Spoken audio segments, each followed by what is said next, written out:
चौथी समस्या, hidden charges और फीस। मैं चाहूंगा आपके माध्यम से ये नाना प्रकार के चार्जेस जो आज मैं सदन में लाया हूं, ये माननीय वित्त मंत्री जी तक पहुंचे, ताकि देश के आम आदमी की जो जेब बैंकिंग सिस्टम काट रहा है, ये उसे पता लगे, ग्राहक को भी और माननीय वित्त मंत्री जी को भी।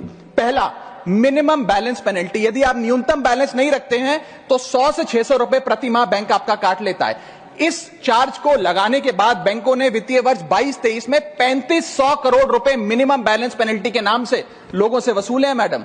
दूसरा चार्ज, एक्स्ट्रा एटीएम यूजेज। आपको एटीएम ट्रांजैक्शन के लिए 2 से 3 की मोहलत मिलती है, 2 से 3 की इजाजत मिलती है बैंकों द्वारा। अगर आप चौथा पांचवा ट्रांजैक्शन कर लें तो हर ट्रांजैक्शन पे 20 रुपए एटीएम चार्ज आपको देना पड़ता है। इनएक्टिविटी फी 100 से 200 रुपए सालाना, यानी कि अगर बैंक आप बहुत ज्यादा अपना अकाउंट यूज नहीं करते हैं तो बैंक इनएक्टिविटी के नाम पे भी चार्ज लगा देता है। फिर बैंक स्टेटमेंट आप मंगवाते हैं तो बैंक स्टेटमेंट इशुएंस चार्जेस के नाम पर आपसे 50 से 100 रुपए लेता है। फिर आप कहते हैं हमें एसएमएस अलर्ट के माध्यम से मेरे बैंक के खाते में क्या आ रहा है उसकी जानकारी मिले, तो एसएमएस अलर्ट चार्जेस के नाम पर भी प्रति क्वार्टर 20 से 25 रुपए आपसे लिया जाता है। ऑनलाइन पेमेंट करेंगे एनईएफटी की तो ट्रांजैक्शन फी भी ली जाती है। जबरदस्ती आपको पहले लोन बेचते हैं और फिर उसके बाद लोन प्रोसेसिंग फी के नाम पर 1 से 3% लोन अमाउंट का काट लेते हैं। और जब आपकी किस्मत ठीक चल रही हो और आप समय से पहले अपना लोन बकाया जो है उसका भुगतान करने बैंक पहुंच जाएं तो loan pre closure charges, early payment penalty के नाम पर भी बैंक आपसे पैसा वसूलता है।